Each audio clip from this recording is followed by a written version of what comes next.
all the things that happened within that scenario, I know that I needed to leave Los Angeles in order to also cultivate and create new things for myself. It opened up that opportunity of just having some quiet and some space from my other day-to-day, because I was working 6 days a week for eons when I was there, and I couldn't just jump into that when I came here. And so it allowed me to start to hibernate and, have this metamorphosis. And so I'm so grateful for that.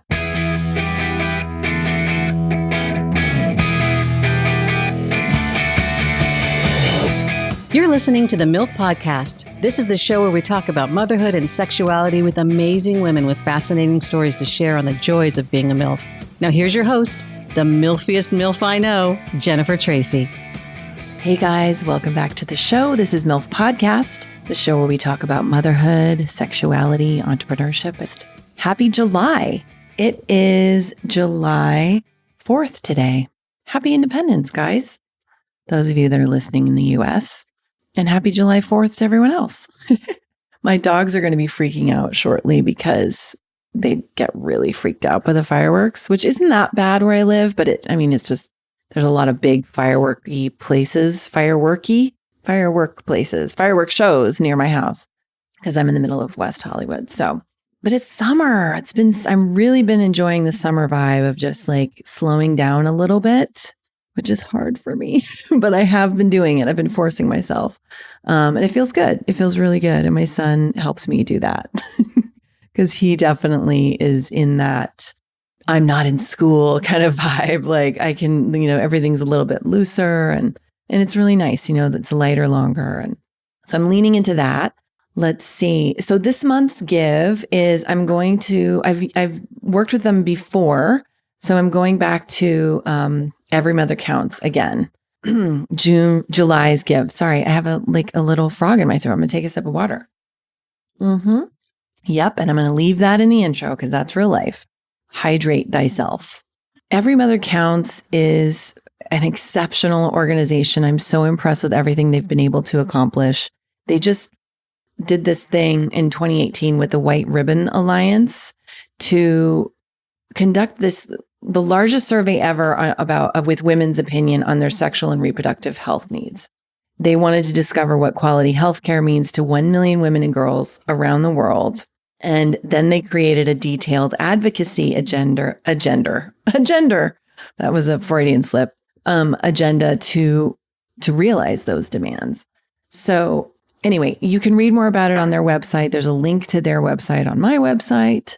Every Mother Counts. And as always, you can either donate to them directly through either of those links, or you can write a review for MILF Podcast on iTunes, and I will donate $25 for each review in the month of July.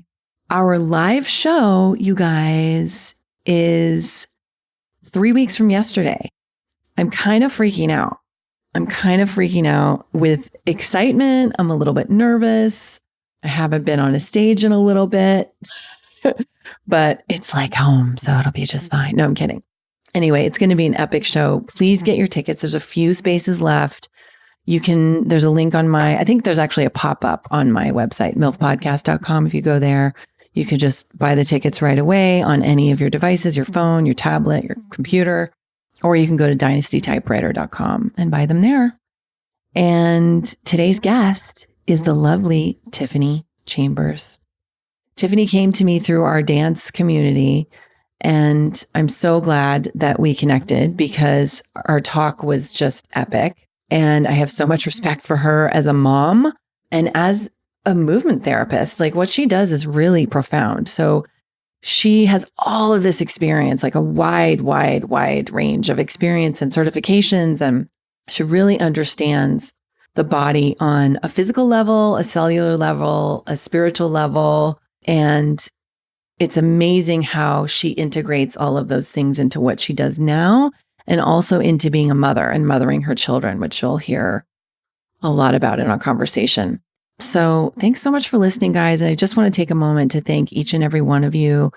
I really appreciate the listeners of this podcast because it just makes me want to do more and more and more of it when I get messages from you guys about how an episode really resonated with you, an episode about how something made you laugh, made you feel less alone. Like, this is why I do this. I'm so grateful to all of you. And I'm so grateful to my team that helps me do this every week because I couldn't do it by myself.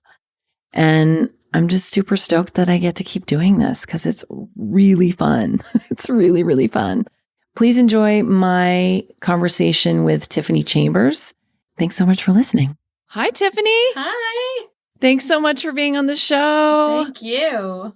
So you are an S Factor woman. You're a pole woman. You're a yoga teacher. You're a healer and a practitioner, from what I'm gathering. Yeah. I'm so glad you reached out. I love that. And tell me I want to just start from the beginning. Like, where are you from originally? Originally, I was born in Wisconsin. I was born in Waukesha, Wisconsin. And at the age of about 8, took the train for 3 days to California, to Santa Barbara. And I was raised for the most part in Santa Barbara with my mom and my sister and my grandparents, my mom's parents. We all moved in to my grandparents' house when I was 8, and that was a whole other scenario. and then I moved to San Diego for a year of college. I moved to New York for a year of college. I had panic attacks in New York and ran away and came to LA for more college. I think I had way too much college and landed in Los Angeles for a good 25-ish years. And wow. Yeah. And just under a year ago, moved to Portland, Oregon with my family, my littles and my husband. And do you love it there? Is it No. just feel you don't? Oh my gosh, no. What? Tell me, are you coming back to LA? There's a part of me that would love to come back to LA, but my husband will never move back there. He's from Vermont originally, and he was dying. He was dying in Los Angeles. And, it took me a long time to fall in love with LA. It took me a long time. And then I finally got to the place where it was my home. And so it was very difficult for me to leave for a myriad of reasons. I mean, my built-in chosen family and my clients, of 10, 15 years and which are all very intimate, relationships. And so it was very difficult, but I was willing and excited to have the adventure to come to Portland and see what it was going to be. And I really wanted to raise my kids. Both of us wanted to raise our kids in nature and away from a lot of the culture of Los Angeles. And we have one specific daughter who LA just seemed like it was kind of broken glass for her. It was too sharp, too much stimulation. She has a lot on her, I think epigenetically, she has a lot that's going on with her. And so we needed to get her into a place where she had space and wasn't so confined. Also because in LA, we had a smaller home. And in Portland, the thing that's beautiful about Portland, is that obviously the trees and the nature is stunning, and we can have a space that's large, which we couldn't do in LA. But I am a girl of the sun, and which is why I had panic attacks in New York. I had 2 times where I was like, I have to leave right now. And I just got on a plane and left because I couldn't see the sun. Is that your experience there? I've not spent much time in Portland, but I know it's a northwestern place where generally the sun doesn't come out too often. So is that? Yeah. I know it's not as rainy as Seattle. It's pretty rainy. I mean, is it? Okay. It's pretty rainy. It's very gray. We're just coming into spring, thank God. And so I'm starting to get some reprieve. And, this is only my first year. Oh this my is gosh. only my first year here. And I don't think we're staying because I don't think I can do it. And so where would you move? What about, I'm from Denver. Oh, yeah. But, we looked at Boulder. And okay. Boulder's better. But it also wasn't quite right either. And there was very clear reasons why we moved here. We needed to have the experience. There was a lot that unearthed itself when we made the move. And interesting. Yeah. Like what? Like, give me one example. Oh, God. Well, basically, in our route to come here, my husband is an animator and illustrator. He's incredible. He's brilliant. And he booked this beautiful Eric Clapton music video gig on our drive from Los Angeles to Portland. And he's like, oh, well, I'm going to have to go to work when we get there.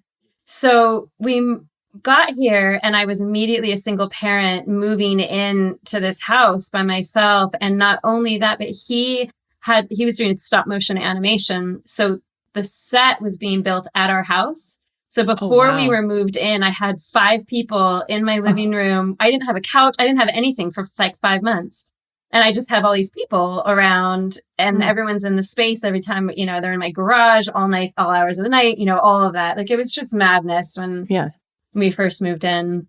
Yeah, but all the things that happened within that scenario, I know that I needed to leave Los Angeles in order to also cultivate and create new things for myself. It opened up that opportunity of just having some quiet and some space from my other day-to-day, because I was working 6 days a week for eons when I was there, and I couldn't just jump into that when I came here. And so it allowed me to start to hibernate and, have this metamorphosis. And so I'm so grateful for that. And then I want to leave.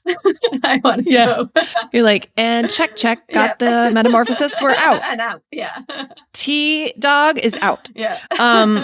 So, wow, that's awesome. And also congratulations. Like, it takes such bravery to do that, especially with, small children, and just like to go for it. I think that's so great and brave and, wonderful modeling for your kids, like all of it. I think that's so exciting. And I have, just in talking to you for 6 minutes, I already have total knowledge that you guys are going to land in some fabulous, sunshiny place. Oh, I'll take that. So how old are your kids? Almost 8. She's Maisie's just a couple weeks shy of 8. You just have one little girl. I know I have a son. Griffin. Oh, you have a son. Yeah, who's 5. Griffin. Yeah. Griffin. Yeah. Oh my gosh. Wow. So 8 and 5. Yeah, that's hands full. There's no stopping. Yeah. It's constant. Yeah. And so when you had them, you were here in LA working 6 days a week as a mom and a wife. Yeah.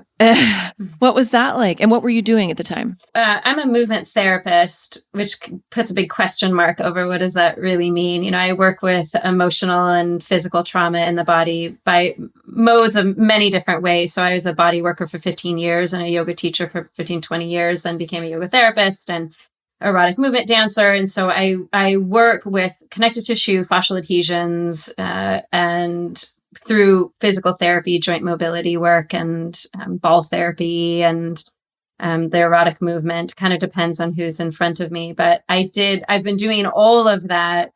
I did it 6 days a week up until the day that I delivered, actually, Maisie. Wow. And not my intention. I mean, God, I wish that women really had the ability, the time. I wish society were built where we could go out into the woods or nature for the entire gestation period, and really be able to birth in that way. But she was, 2 weeks earlier than we thought she would come, and I was going to stop 2 weeks before. Not that that's any amount of buffer really for entering parenthood, but that's not how it went. And I did a home birth with both of my kids, and that was amazing. And thank God there were no complications, and I was able to do the plan that I had wanted, which was to be at home. And it was interesting because there were so many people in my life who just thought it was going to be a breeze to labor for me because of where I am embodied, physically. And it wasn't that,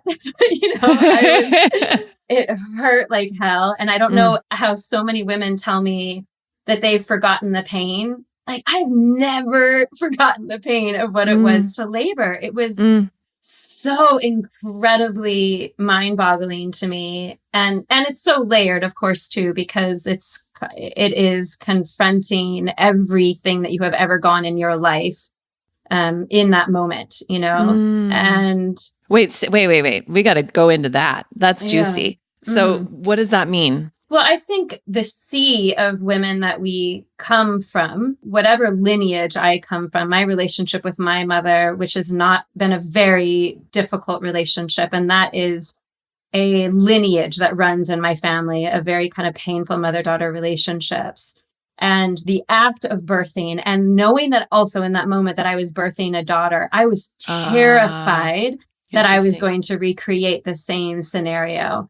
And I knew from a very young age, I was 4 when I remember sitting in a field in Wisconsin, and I felt like being a mother was my chosen path, like the biggest thing I was ever going to do in my life. At 4 years old, you knew that? It was really That's weird. profound. Yeah, it was bizarre, but I felt like, okay, I know that this is the biggest thing that I'm going to do. I just got chills everywhere. That's so amazing. And I felt like I then needed to watch everything from a third person of what not to do, what to do, like what sure. am I needing? You were taking notes. Yeah, totally. I was totally taking notes. Yeah. And then I gave birth to a daughter who is very similar to my mother and similar to me as well, but times 10. Yeah. And, I've talked a little on a podcast before, about my daughter and if she is to listen to this at some point when she gets older, it's really important to me that she understands that for me, this is sort of my love letter to her. This is our love story. And even though it is painted in, I would say darkness, or painted in, there's a lot. It's just heavy. There is a lot there. And we are both learning together constantly. But it's so massive. It's bigger than anything that has ever come across my plate. And I just don't ever want her to think that I love her any less or I think any different of her. I believe that this is our path. This was our journey, and maybe that's why I had that inclination at 4 that I knew that something big was coming. I don't know. Yeah. Thank you for sharing that. That's so beautiful and deep and profound. And it just really, when you said, and I'm paraphrasing now, but you said, that giving birth to her was a confrontation of everything in you that came before or in your lineage and everything. And I just feel like, yes, I mean, I just yes and that for sure, because for me, giving birth to my son was like being ripped in half. And I was essentially at 3rd degree tearing. I was ripped in half and physically, emotionally, spiritually, just ripped in half, but burst open. And there was all this like puzzle pieces splattered all over, for me to go, oh, wow, this is a treasure map that some of those parts are really scary looking. Yeah. But, it's going to take me a lifetime really. But I would say the first 5-6 years of his life, I finally had a puzzle that I was like, oh, that's the picture. Okay. Yeah. Okay. And I'm going to be okay. Like, I mean, that's maybe not the best analogy, but I'm just saying I really relate to that feeling of, and so agree with, all of the things like whatever I didn't work out with my mom and she didn't work out with her mom and she didn't work out with her mom. And, that is real and cellular. And I'm sure you work with that with all your clients. Yeah. It's profound. It's profound. And we're just never the same after we have that experience. So, no. And thank God. I mean, thank God that we're not. And but epigenetically, that conversation is so enormous. And so what does that mean epigenetically? I've never heard that word before. Oh, so it's passed down trauma on a cellular level. So it was studied, originally it was studied with Holocaust survivors and with like the great grandchildren of Holocaust survivors and how they carried in their DNA the same trauma. It's fascinating. That's incredible. Yeah. Makes sense. It makes so much sense. Of course. Yeah. But it's, my daughter, when Maisie was born, I had a really, even though, sensory wise, it was so massive. I broke my coccyx and that didn't hurt at the moment when I broke it. It popped and I said, did anybody hear that? Yeah. Because I heard it. A friend of mine who was on the show, hers broke, Christina Grants. I don't know if she's also an S teacher. I love Christina. Yeah. Yeah. It was so painful. Not that day, not even I think the day after. Yeah. But then the day after that night, she was like, pain. It was just months. Yeah. And that's a bone that can only be manipulated manually. You can go in anally and have it done. Or you can have it. That sounds like a great time. Jesus. You do have, a lot of sensory organs for some people. It could be fun. There's a lot. That's happening too. True. Just from an anatomical perspective, but, or you can have it done, manipulated with an osteopath. And I'm so lucky that my father-in-law is an osteopath. And he came, and it was the only time I had had an osteopathic treatment that I actually felt, because I could actually feel the bone starting to move back into place. Wow. Yeah. And that was amazing. So I was really, really lucky. Yeah. Thank God. Yeah. But I had her. And then after I had her, it was like a 24-hour experience. And, the midwife left and my doula left and my husband and I were laying with her and, he fell asleep because we were up all night. And I was like, I don't know what to do. And I had so much, the wave of hormones start to come in. So I got up and I cooked. I went into the kitchen and I just started cooking because I love to cook. Yeah. And I was like, well, I haven't eaten really in a while. And I was just by myself cooking, and wow. Yeah, it was wild. But when she came out. Can I ask what you cooked? I think I don't even remember. I don't remember. I'm going to say I think it's something with vegetables, but I don't remember. But when she came out and I picked her up and I looked at her and I looked at my husband and I said, oh, fuck. And he said, what? And I said, she's really angry. I knew it immediately. Wow. And she looked at me with the most skeptic face of, I don't know if I can trust you. I'm not sure.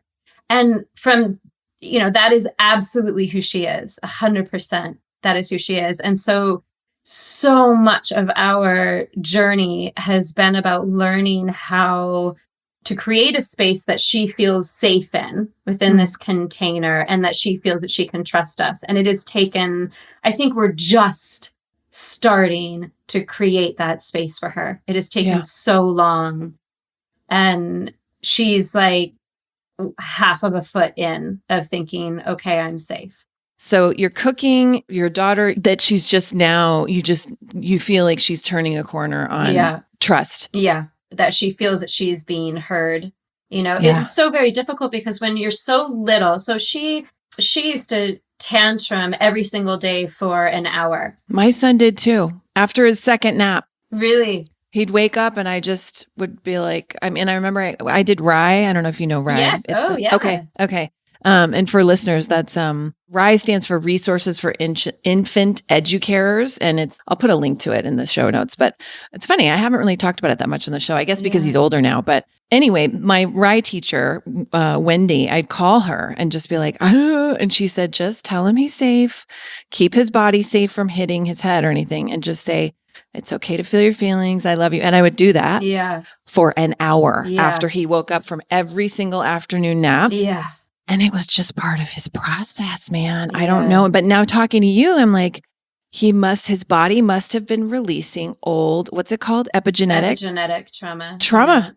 Yeah. Because I so believe in having done S Factor and all these things that's where it comes out. It's just emotions that come out physically that need to. So yeah.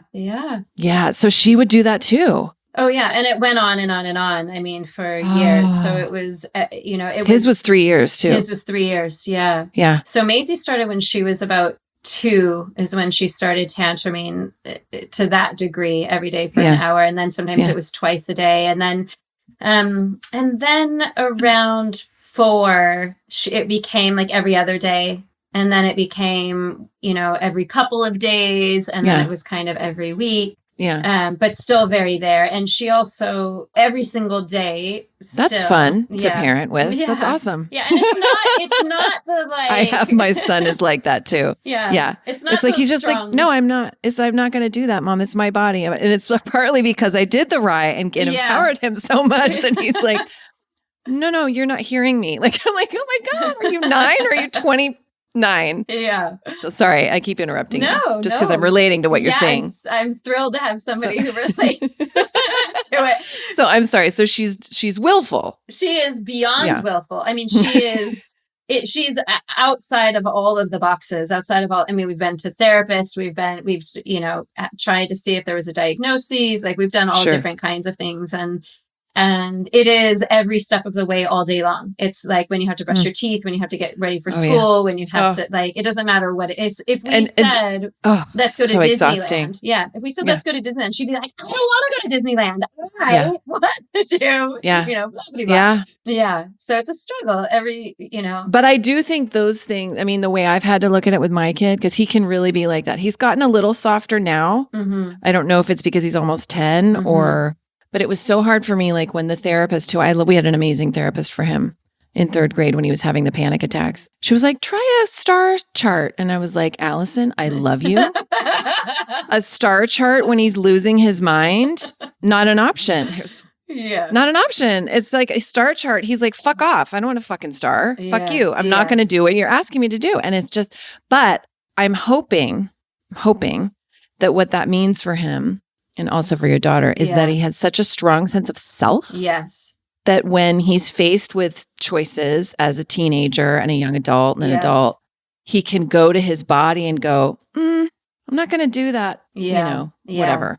Yeah, line absolutely. of coke or sleep with that girl that, is whatever, Yeah. I mean, hopefully Maisie will be in the most positive light, telling a lot of people what to do in the best case scenario. Yes. Yes. She'll be a leader. She'll be a leader. Yeah, absolutely. You're about to get pregnant with your 2nd child. You have this tantruming toddler. Mm-hmm. You have a full practice and a husband. How did you take care of yourself during that time emotionally? How did you cope with this? Just like I've heard you speak also to not knowing that you had anything postpartum until a few years after. Yeah. And I was so wrapped up in all of that too, and trying to navigate whatever I thought balance I could do. I was blind to the fact that I was having postpartum anxiety, which I absolutely had. But my saving grace is my work. And because my work is about assisting other people through, over the threshold of their own anxiety, that when I'm in that environment with them, and I would have multiple clients a day, it helped to reset me. Now, it's not that I would have to go right back in. I remember both my husband and I would talk about sitting in the car before walking through the door and coming back home. Bracing yourself. Yeah. And being like, I can't. Okay, I gotta go. Yeah. But one thing that I teach that I'm so incredibly, one of the more passionate things that I am about teaching is about diaphragmatic manipulation and downregulating the nervous system. And that, as far as I'm concerned, if that were the only thing that I ever taught any of my clients, I could walk away feeling like a lot has been done here and a life has been changed. It's basically about teaching people how to manipulate the diaphragm, which is the hub of your nervous system. It's a piece of the hub of the nervous system, the other being the enteric system, the gut. Okay. And when you learn how to soften the diaphragm constricts when you start having panic attacks or when you have anxiety in any way. So when the diaphragm begins to constrict and get tight, you can no longer take a full deep breath. So when people come over to you and they say, like, you're in the middle of something, take a deep breath, you physically cannot really take a deep breath because the diaphragm is constricting you from doing so. Wow. So you can manipulate it we use these, I'm a yoga tune-up teacher, and we have these balls. I have one right here. Your people can't see it, but it's like a squishy, pliable, little less size of a soccer ball kind of thing that can grip onto the skin, the surface of the skin, and then begin to manipulate the tissue that's underneath it. Okay. So you are talking to the diaphragm, which is then talking to also the enteric system, the lining of the gut, which is where 90% of our serotonin is created, right? Which is about our nervous system moving in to rest and digest. When people are stressed, the enteric system, peristalsis, stops for the most part. For some people, they get very constipated. For some people, they go the opposite direction, right? And have diarrhea. But you get IBS, you get heart palpitations, you get sweating, all these different sort of factors come up. And when you manipulate the tissue, you're stimulating something called the vagus nerve. The vagus nerve runs... It sounds like it has gold sequins and high heels. That's right. Exactly. Yeah. Because the reason why it's called the vagus nerve is because it wanders. It goes from place to place to place. It's also known as cranial X, the nerve cranial X. So it goes from the brain, and it innervates all of your internal organs except for your adrenals. And it is the highway of your nervous system, of your ability to downregulate. So it goes through the diaphragm and it talks to the enteric system, to the gut. And if you stimulate it, you will manipulate your body to be in rest and digest. And wow, it's very simple to do. And you can do it in 5 minutes and move on with your day. And not only can you learn how to manage panic attacks, you can deal then with asthmatic, symptoms, because when you have an asthmatic attack, the diaphragm constricts, right? Right. And stalls out. And I mean, it goes on and on and on. It also has to do with your immune system, because every time your diaphragm moves, it also is building your immune cells. And so if you can get it to move through its maximum range, you can build stronger immunity for your body. It's really, like I said, it goes on and on. I mean, there's so much that. Wow. That is phenomenal. And this is just one of the tools that you use in your practice. That's right. But it's a central one, it sounds like. It is. Yeah. Yeah. It is. It's also, if you're someone who's ever dealt with eating disorders, I was bulimic for 15 years of my life. And so I had to move through the trauma of that, the physical trauma that I created internally for myself, and also the emotional, why I was doing it, what I was really hungry for in my life, and what I was trying to control, and, all of those different things. And the relationship, especially for women, the relationship that women have with their abdomens, especially coming from Los Angeles. And being a mom, and what the beautiful changes that a mother goes through, and the rejection that most mothers feel about their bodies having gone through that tunnel, which is your body is supposed to change. It's supposed to. Yes. And yes. Yeah. And learning how to love oneself, through that conversation of getting to know your tissues by actually palpating them and touching them. And very often when you start doing that work, you will be very surprised at what kind of surfaces. And you may not even know that you're holding tension in your body until you start touching yourself, using these kind of therapy modules. And then you realize, oh my God, I was way outside of my body. I was in a different planet, and it brings you back home. It just brings you home. That's so important and profound, and for it to be so accessible. That's the word I was looking for. Now, do you use this on your children? Yes. But Griffin's still pretty little. He's just a sprite of a boy, and he's kind of on another planet all the time. So meaning that he's kind of like in the ether and isn't really minding, paying attention to what mommy's doing with balls so much, Got it. Like he sees me climb my pole in my house, and that he loves, Yeah. And my daughter, I've tried to get to use the balls for a long time, and because we have different sizes for different things, and she has neck issues, and this is fascinating. It's a total offshoot here, but. Oh yeah. I love offshoots. I live for offshoots. That's my favorite thing. Tangents and offshoots. Yeah. Bring them on. I was a competitive gymnast for about 8 years. And when I was I think it started somewhere around 9. I'm not 100% sure, but I started cracking my neck, and I had these like kind of OCD patterns of like, I would have to roll my wrist 4 times. 4 is my number. So okay. I would have to roll my wrist 4 times, and I have to roll my ankles 4 times, and I have to crack my neck 4 times. It's this bizarre, series that I had to go through before I would vault. And I don't know where it came from. I didn't see it anywhere. I don't know where it came from. My daughter started cracking her neck at the age of 7.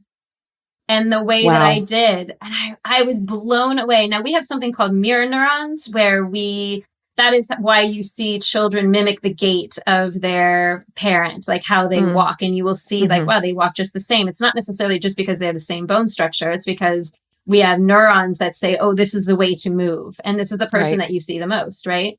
Right. So very possible that she has seen me do it, even though I don't do it like I used to at all. Right. So, but it's fascinating. So anyway, I gave her these little balls to try and use. And because she's so resistant to anything that I would ever possibly say, I just had to leave them. I just had to leave them there, and someday kind of hope that she might say, okay, I'm going to pick them up. And she just started picking them up to use. Wow. Yeah. Wow. And it's helping her. So that's great. Wow. And so, I mean, I have 1,000 questions that we're going to have to do another whole podcast. And do you ever come to LA? Once a month. To visit? Once a month I come back to teach clients. Yeah. Oh, cool. Okay. Well, next time you're here, let's have coffee or lunch or something. I'm coming on the 9th. Oh, great. Yeah. Oh, that's soon. Yeah. Okay. Well, I'm going to bug you then. So now you have a practice in Portland doing this. You're kind of shaking your head. My practice is really in Los Angeles. So I Skype Really? with my clients. I Skype with clients while I'm here in Portland. And then I come back once a month and I plug in with them in person. Got it. I'm unbelievably humbled and grateful. I can't believe it. That wasn't the plan, at all. I thought I was walking away from everybody and I was devastated by that. Yeah. Because I love them. And it's not like there aren't more people for me to love, in another place, but I didn't know. But it's an intimate, would imagine. It's a very intimate, like any kind of therapeutic, my God, this dog is hysterical. He never gets on the table like this. He's like, I know she's getting a puppy and I just want to show her what she's in for. Just craziness, but it's so yummy. So yummy. Sorry. Talk about tangents. I'm the worst. I am the worst. Oh God, I'll just go. People be like, well, weren't we talking about this? I'm like, oh, yes, we were. And I completely derailed us. So, any intimate therapy. Yeah. There's a deep trust that has to happen over time. And so it's wonderful that you're able to continue with them. Yeah. It's amazing they wanted to. Yeah. It was really amazing to me. Yeah. That's so great. So while you're in Portland, how are you, because you said that your work really nourishes you and resets you. Yeah. You are able to do it through Skype, but on the 3 weeks out of the month that you're not able to come down to LA, how do you kind of tune into that piece of yourself? Yeah, the metamorphosis that I went through was really about starting to create an online program for the erotic movement for women. And so right now I'm in that gestation period and being nourished just by the creativity and everything that's kind of coming up around creating that platform. And so, this is so exciting. Oh my God. Tell me, can you tell me more? Or is it it's still very much in its infancy, okay. I'm in the process of building it. And so it is a combination of the therapy ball work in conjunction with the erotic movement and the language because you've been doing it also for years, but it is that movement it saved my life beyond anything that I have ever done. And I've been involved in so many different physical, expressions. And, anytime I find something that I am passionate about, I scream it from the mountaintops and I share it. And I'm so excited for anybody to do it, and I resisted teaching it for so long. I've been doing it for about 15 years and I kept being asked, like, when are you going to teach it? Are you going to teach it? I'm like, nope, this is just for me. I'm not going to teach it. I know I teach already. I do all this other stuff. I don't want to. Yeah. And then it was, I have to, and it felt as though it were happening kind of to me, through me, that I just had to do it. And that's also been part of, the really interesting trajectory of being here in Portland and navigating what all of that meant, even within my own marriage, because it's very vulnerable and vulnerable. I can do it in class with my sisters, my girls all day long. But when I start making it public, and I've been doing it for years and I've been talking about it for years and all of that. But now that I start to share it all publicly, my husband has to go through his own vulnerable experience of, oh my God, my wife is being seen on another level. And what are people are going to think about this? And it's so triggering. It is so incredibly triggering. And it's a beautiful conversation to have. And it's another reason why I want to do it, because it has to continue. That conversation must continue in order for the emergence or reemergence of the feminine, Yes. So it's about creating this platform so women can do it from the privacy of their own homes who are a little nervous to go out into a classroom to even do it. Like I can't do that, in a class. Yeah. And maybe they will touch it, in the privacy of their own home and close their door and start to explore. And really it's all about eradicating body shame and finding what turns you on in life. And it's so separate. It is separate from one's sex life, although it can cross over, of course. We'll have, but it is really just about being turned on in your own life and how how do you stay plugged in? And that's how I stay plugged in, is I do that movement, and the whole world changes when I do that movement, Oh, it's so therapeutic. I hit my head in class. I've shared about this on the podcast. So I hit my head in class in January. I didn't go back until, I don't know, 2 months later, and just recently. Yeah. And I hadn't danced in class in like over 8 weeks.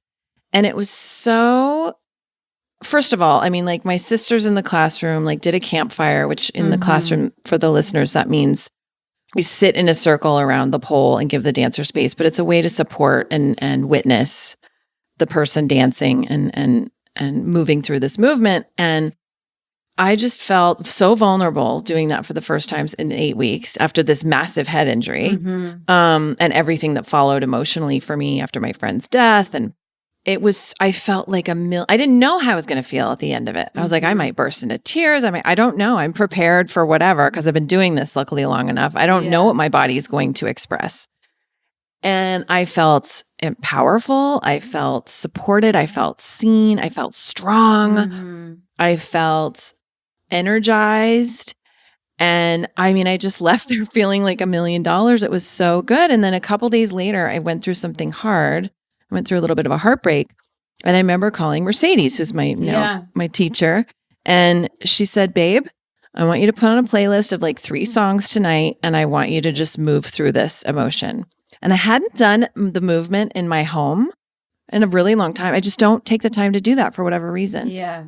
Again, like, because it was a week after that I'd been back to class, just using the movement and the language of the movement that I have already in me was, again, just so I needed to let that stuff move through my body. And I think it's easy to think, because we're such a thinking society and everything we do is very thought oriented, and social media, being on our phones, it's like eyes to finger to brain to, it's just sedentary.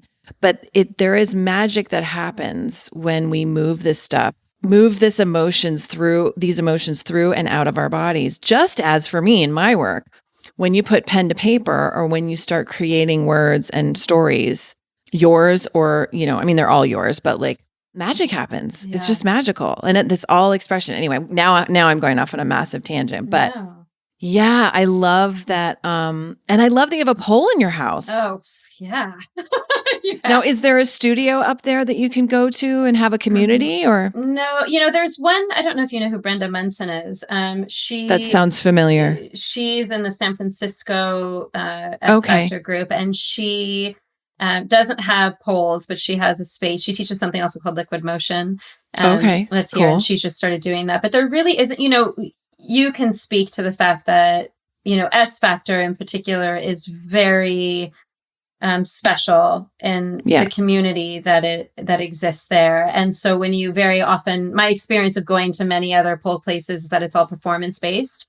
And it's a very different. It's like 5, 6, 7, 8. It's kind of like, and you're like, wait, oh my God, why are we doing what? Yeah. It's not organically led through each individual person's body. Yeah. So it's not, it doesn't exist so much here, but she is doing something here, which is great. Yeah. Cool. Yeah. And I luckily, because I come back to LA every month, I get to plug in back with my girls once a month, which is great. Yeah. Oh my God. Well, let's do that. Let me know. I mean, if that's okay. And I'll tag along, and then we can, whoever you want of us, we can all go have some food. And doesn't that sound nice? That I would love to connect with you in that way. Yeah, me too. So I can't wait for this platform to come out. Yeah. Is there a timeline for this, or is there a way we can? I don't know. So right now, I have a working title for it as I'm building, because naming something is quite difficult. Finding, you probably find that within your writing as well. Yes. And so currently, my working title is mypilotlight.com. But it will all be linked to, I have a website, which is tcgyoga.com. TCG are my initials, which are in the show notes on my website. So after you listen to this, you can go there, and then you can click on Tiffany's website and learn and read more about her, and go on her social media and stuff and follow her. so you can stay abreast, as it were, Yeah. of this creation. Okay, so you're gonna look at this tail that just came out. This tail, you guys can't see it, but just the whole screen came with tail. It's my life. Okay, so you're building, you're birthing it, you're birthing it right now. It currently, yeah, yeah. Oh my God, I can't wait. Me too. I can't wait. You know what I'm wondering? Is there, because I saw some of these pictures on your website, and we'll get some of them probably for the promo. I'm wondering if you can do a little tiny video for my listeners and for my newsletter. I would love to have, if you already have something in your arsenal that's you on the ball. Yes. You know, we're just talking about that because I think it's so, like you said, if you can give that tool or even just a tiny bit of that tool. Absolutely.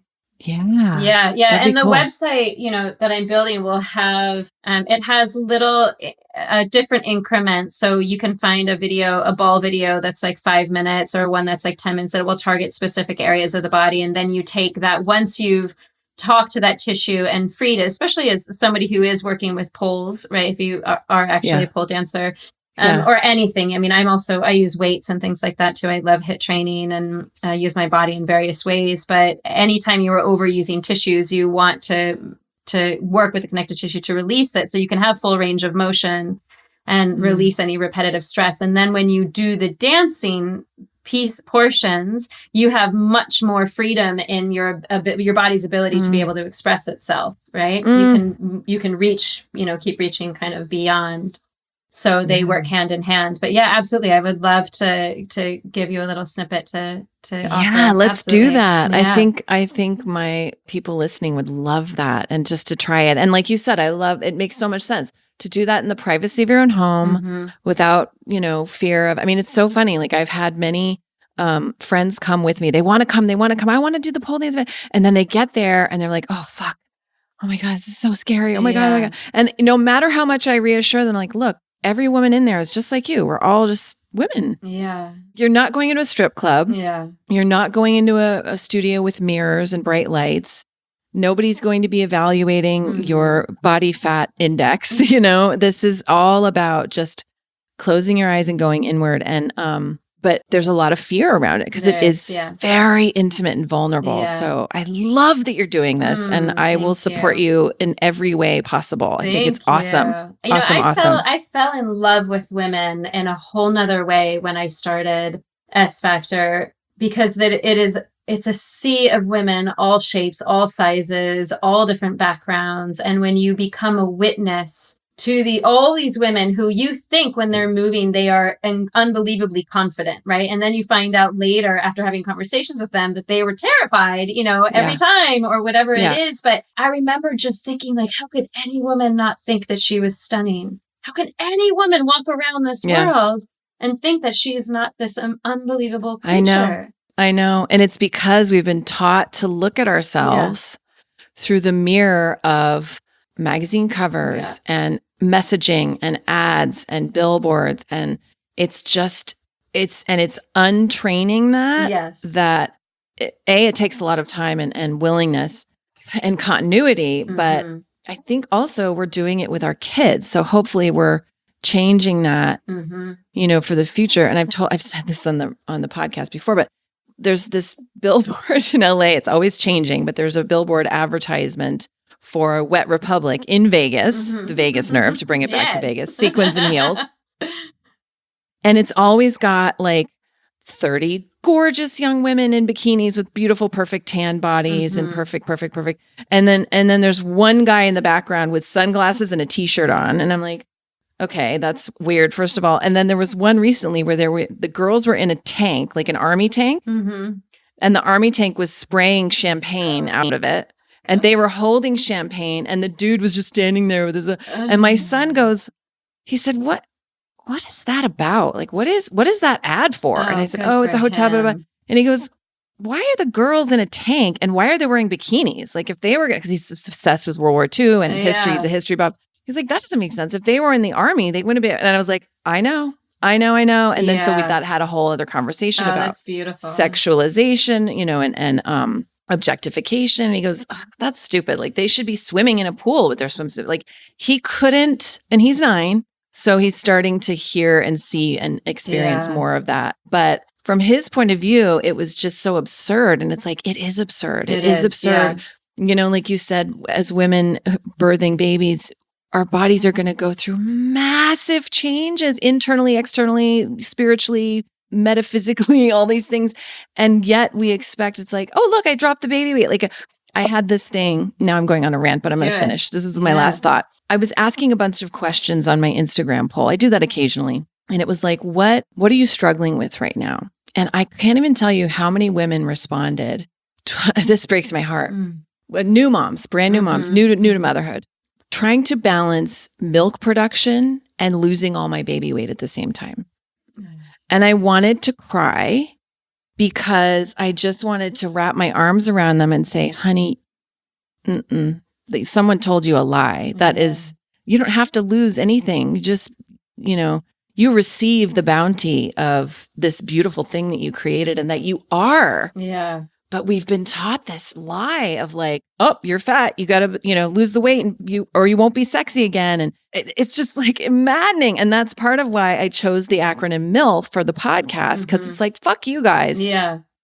And there's such a, God, there was an article that was just written recently that is so beautiful, geared towards men. Around we need this bridge between the Me Too movement, and where men have been for years and they don't know how to get to the other side. Yeah. There's no map for them. Yeah. And, my husband went through so much around confronting where did he show up within all of that over the years. And he's like an incredibly sensitive, present human being who, was raised meditating twice a day from like the day he was born, he's incredible. And he had to go through his own process of like seeing where he was misinformed and what he believed, himself. And there's so much more work to be done. And I'm so grateful. I'm grateful that he is a support of what I'm doing, although it is triggering him left and right, but he knows it's right. And so we have to keep going back in, over and over again, the more vulnerable, like certain things that I write, and that I'm so grateful for. But this is also another tangent, but we just had spring break with the kids and we exposed them to a couple of new films. Our kids don't really watch screens as much. So it's a very slow process of exposing them, but they are into Star Wars and they just saw Empire Strikes Back. And, we're watching it and there's this moment of just Princess Leia coming in and Billy D. Williams is like, hey, totally. And I look at my husband and he just kind of looks at me and he's like, I didn't even realize that. Yeah, because we don't remember. You don't remember it. Yeah. And he's like, I remember when I was a kid thinking like, that doesn't feel so good. And he's like, but now it feels even worse. And I'm like, yeah. It's crazy. I know. Yeah. We do have a long way to go, but I do think we've come farther because I'll watch, my son's really into 80s movies too. And we'll watch like, I'm going to just say it because I'm embarrassed not embarrassed. That's not the right word. I admire that you don't let your kids watch that much screen time because I let my kid watch an insane amount of screen time. Like, you're also a single parent. And you're generous. You're being generous. However. Oh my God. No. I don't know. Mind is blown by single parents. Here's the thing. Yes and no, because, and I'm very fortunate. And every circumstance is different. I get along so well with my ex-husband and we've come through so much shit that now we're actually both so much happier. And I think, it's been a long journey, but he has our son like 35% of the time. Yeah. So I have a break. Yeah. I have like a nice solid break where I can go, okay, I'm going to rest. I'm going to regenerate and I'm going to like feed myself and I'm going to get work done. And I finally, after 2.5 years of being apart, figured out that balance. And so I do get this break. So that is a luxury of being a single parent that coupled parents don't have, where they can be like, I need 3 days to myself. Like you can't do that. Yeah, well, I'm lucky I get to go to Los Angeles once a month. That's a first. I didn't leave. I never left my kids until basically we moved here. Yeah. But we were talking about movies and messaging and my son, Because I was going to say I'm embarrassed that I'm going to say this, but I'm very honest about all this because it's all a mess every which way you look, and it's okay. It's a beautiful mess for all of us. But so I let him watch Weird Science. Do you remember that movie? Yeah. With Kelly LeBrock? Yes. Yeah, exactly. Yes. She grabbed her boobs when she said, oh, yes. So yeah, Kelly LeBrock, who, I mean, was so interesting. She's one of the most beautiful women ever to walk the earth. Yeah. Was beaten by her husband. Yeah. Like, in real life. In real life, yeah.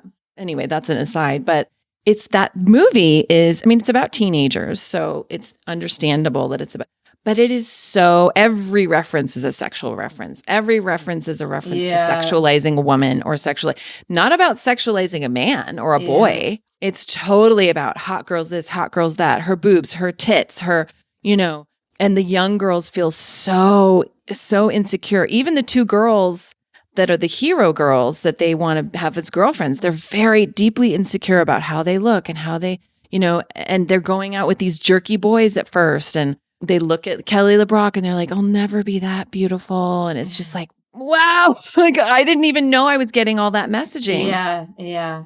But I absorbed it. Yeah, of course. My mom was a graphic designer and she used to work for a company that made breast implants. And we had breast implants in our freezer because they were used as ice packs. They were the perfect ice pack because it's like malleable, right? And it stays cold and it's soft. That makes me so happy. And girl, I could write a whole TV pilot just based on that one seed of information. That is so good. Okay, go. Yeah, but yes. I remember there were also some testicular implants too that we had in there. But I remember like I could just slip one in on the outside of my bra because I had zero breasts until I was like 18. I developed very late in life. And I remember thinking like whispering, grow, like wanting them so desperately. I identified with them. It's so interesting. Sure. Yeah.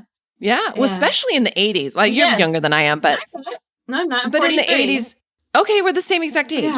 Yeah, in the 80s, like it was all about Barbie style body. I mean, it was, the boobs were everything. And I think that's a little less so now, but I don't know. I don't even really know because I guess I pay attention to different things, but you whispered grow to them. That's adorable. I love it. I love it.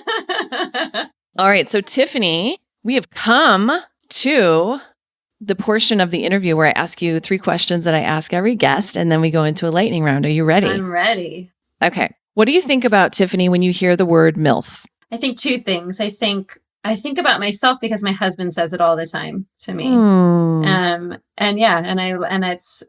It's amazing. He has never ever a day in my life made me feel undesirable, which is really incredible. How long have you guys been married or together? I think we've been married almost 11 years. Wow. Congratulations. And together for about 15 years. Wow. And honestly, I think about all of the women that I see who I can tell by the way they are embodying themselves that they don't know that they are. They don't see themselves, and I wish that they did. Because I think of MILF as in a very positive light and not in a derogatory, Yes. Awesome. Okay. What's something you've changed your mind about recently? Making people uncomfortable. Oh, in what sense? I think I have always made people uncomfortable because I was willing and wanting to talk about the big things really young. And I was willing to speak the truth at a really young age, and it makes people very uncomfortable. And so I wanted to talk about it, and then I would talk about it, and then I would feel shame or fear. I would feel fear that that person would no longer like me, want to be near me, have anything to do with me. And it took me a very long time to get to the place where I was comfortable in the act of bringing something to light, even if it made them uncomfortable. That was more important, was to speak to the truth of something. And same with the erotic movement, because it's the same thing. It makes a lot of people uncomfortable, especially if they know me very well, and all of a sudden they never think of me in an erotic sense necessarily. And so now they're like, I can't unsee that. I don't know what to do with it, and I'm okay with it because whatever it triggers in you is your shit. It doesn't have anything to do with me. I'm good. Yeah. I am good in me. It's wherever you're standing. It's a reflection. And so I am now okay with standing in that very uncomfortable place, Awesome. How do you define success? I think, the first thing that came to mind was joy. But I think underneath that and really where joy comes from is from presence, from being present. And the more present I can be moment to moment to moment is the greatest success that I could have. Because if I can be unbelievably present for my daughter when she's experiencing, the throes of anxiety or whatever she's handling, or I can be very present with my client who's in front of me, or my husband, or even myself, in that moment of what do I really need in this moment, and not trying to mask it with a food or drink or something to distract myself from being present, because sometimes being present is uncomfortable. But when we are present in the day to day, your life becomes so much more vivid, beautiful, and tasty, Yeah. All right. Lightning round, girl. You ready? Okay. We'll see. I'm not so fast. I like tangents. Ocean or desert? Oh, ocean. Does anybody pick desert? Yeah. Really? Yeah. Okay. Ocean, next to the forest in Big Sur. Oh, yeah. Favorite junk food? Pizza and ice cream. Both. Movies or Broadway show? Movies. Daytime sex or nighttime sex? It used to be nighttime. Now it's daytime. Texting or talking? Talking. It sounded like you were going to say more. Talking. Talking. But I text more than I talk. That's my answer. That's my answer. I'm projecting. Exactly. Yeah. Cat person or dog person? Newly a dog person. Yeah.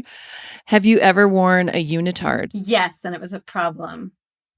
Why was it a problem? Because when I was a competitive gymnast, I had this silver unitard with a pink belt. Yeah, you did. And I wore it. So when you're a competitive gymnast, you're at the gym every single day for 4 hours a day, right? And I was obsessed with that unitard. So I wore it every day. And all my teammates were like, I don't think you should be wearing that every day. I think it smells. And I was like, no, I have a second one. I got a second one so I can switch them on and off. And did you have a second one? Yes, I did have a second one. I did. I loved it. I love it. We may need to dig up a picture of you in that unitard if we can find it. Shower or bathtub? Oh, God. Both, all of the time with the door locked. Yeah. Yes. Ice cream or chocolate? Ice cream. What flavor? Either salted caramel or mint chip. No, actually, it's peppermint. That's really my all-time favorite. Oh, yeah. Good. On a scale of 1 to 10, how good are you at ping pong? With my kids, I'm like a 10. With my husband, I'm probably like a 4. Nice. If you could push a button and have perfect skin for the rest of your life, but it would also give you incurable halitosis for the rest of your life, would you push it? No. Superpower choice: invisibility, ability to fly, or super strength? Fly. Would you rather have a penis where your tailbone is or a third eye? You going with a third eye? Yeah. Okay. For sure. And I also think, God, how beautiful, honestly, a third eye would be. I just think it's beautiful. Yeah. I think it's and your tailbone's been through enough. Let's be honest. What was the name of your first pet? Frisky was the name. Oh, shit, girl. And what? That was the first animal I named, was Frisky. Of course it was, Tiffany. And what was the name of the street you grew up on? My first street was Bryn. My second street was Toltec. So it depends on California or Wisconsin. Wait, say the first street again. Bryn. Bryn. Frisky Bryn? Frisky Bryn. That's some good shit. That's right there. Good. Frisky Maybe that Bryn. should be the name of my... I think it could be. I think it certainly could be. Frisky Bryn movement. She's got a little bit of Ice Queen and a little bit of come hither and lay your belly on my ball. Yeah, she might be sort of English or Scandinavian. I don't know. She's a mystery.